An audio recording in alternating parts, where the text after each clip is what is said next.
Amansыздар ма, қадірлі көрермендер? Бүгін міне Қазақ әдебиеті газетінің 20 ақпандағы 2026 жылғы санын қарап отырмыз. Өткен санда жазушы Дулат Исабековтің қайтыс болғанына 1 жыл толуына қарай берілген екен. Онда сол газеттің 24 бетінің 20 шақты беті сол Дулат ағамызға арналған еді. Бұл жолы Бексұлтан Нұржеке деген ағамыз бірінші бетке берілген екен, ондай үлкен суретіменен бір бет қылып. 85 жаста. Бексұлтан Нұржеке 85 жаста дейді. Кітапханалар жаңа әдебиетпен толықты деген хабар жүр. Мына кітапханаға кітап өткіземіз деген бір бастама бар ғой. Сол бастама жайында айтқан. Баспалар, жеке адамдар осы кітапханаларға өзінің кітаптарын сыйлап, ғалымдар сөйтеді екен. Соны жазып отыр ғой, енді кітапханалар жаңа әдебиетпен толықты дейді. Екінші бетте Жүрсін Ерман ағамыздың юбилейіне қарсы 75-ке толған екен ол кісі. Тағы бірнеше хабарлар бар, мәдени жаңалықтар. Міне үшінші беттен бастап жаңағы Бексұлтан ағамызға арналған осы 24 бет газеттің 12 беті ма? Сол Бексұлтан ағамызға арналған екен.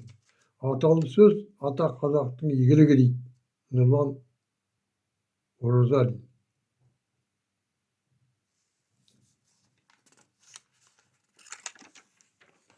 Ақын Нұрлан Ораза дейді. Прозашы Бексұлтан ағамыз туралы жазған екен. Енді 4-ші беттен бастап Бексұлтан Нұржекенің шығармашылық жолынан үзік сырлар деген атпен осы ат тақырып келесі бетте де сол тақырып, 6-шы бетте де айқара бетте суреті, сол 8-ші бет, 9-шы бетте де сол жаңағы тақырып ауыспағанда суреттерімен жаңағы Бексұлтан Нұржекеұлы туралы кім не айтты алғашқы шығармашылық жолынан бастап. Солар газетке шыққан көзқарастар, сол шығармалар туралы айтқан лебіздер беріп отырған екен. 10-шы бетте көресіні көрген халық дейді, Смағұл Елубай деген замандасы Бексұлтан ағамыз жайында бір мақала жазған екен. Нартылға деген бір өлең жазыпты. Оразым Бекұлы дейді. Шыңғыс Қаған шындығы қашан айтылады дейді. Осы Шыңғыс Қағанда бұл Бексұлтан Нұржекеұлының кітабынан алынған мақала ғой деймін, 11-ші бетке басылған екен. Шыңғыс Қағаны осы Алматы облысында туып өскен деп жазып осы кісілер дейді. Соны дәлелдегісі келіп, соны дәлелдеген адамдармен бірігіп сондай тарихи тақырыпқа кетіп қалған жағдайы бар ағамыздың. Енді 12-ші, 13-ші бетте Гүлжахан Орда деген ғалым ұлт тағдырын әйел аналар өмірімен суреттеген жазушы дейді. Айқара бетке берген екен. Енді әйел тақырыбы, ана тақырыбы осы Бексұлтан ағамыздың кітаптарында көп кездеседі. Махаббат тақырыбының жүрсін деп те жазып жүрді біреулер. Енді сонымен Бексұлтан ағамыздың қалған 12 бетте не берілген дегенге келетін болсақ, әлі біраз беттер бар. Иттің дауысы деген өлеңді басқан екен. Қуандық Түменбай. Бұл иттің дауысы деген әңгіме біраз жерлерді шарлап, kelip осы қазақ әдебиеті газетіне көшіріп басқан екен. Бұл сайтта жүрген, бір сайтта жүрген, одан кейін бір газетке басылды ғой деймін. Енді ол келіп қазақ әдебиетіне келіп орналасты. Мұнда бір бұрын танылмаған бір ақындарды берген екен, бірақ осы ақындардың өлеңдері тақырыбы қызық екен. Ашылмаған шарамда қамқа сыр бар дейді. Мен енді осының тақырыбын түсінбедім. Ашылмаған шарамда қамқа сыр бар дейді. Түсінген біреулеріңіз болса, маған айтып жазып жіберсеңіздер болар еді. Мен мүмкін түсінігім жетпей тұр ма? Ілияс Башарұлы дейді тақырыбының аты. Өлеңдерге бір бекітіп берген, соның ортақ тақырыбы. Бір жігіт Мұқағали Сейітқазы дейді, аты жақсы екен Мұқағали ағамыздың.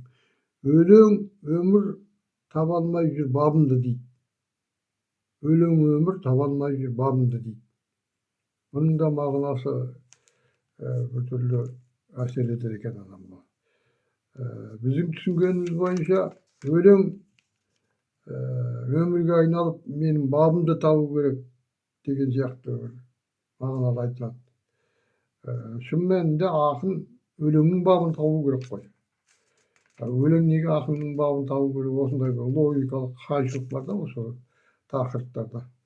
Мына өлеңіне тиіспейді ғой енді ешкім. Мына тақырыптарға қараған кезде осы тақырыптар менің көңіліме қонып тұрғанда өздері қарады.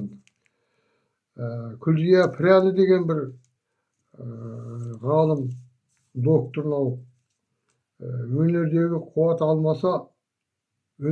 қуат алмаса тіршіліктің шырағы өшеді дейді. Осы тақырыпта да бір түрлі гәп бар. Өнерден қуат алмаса тіршіліктің шырағы өшеді дейді.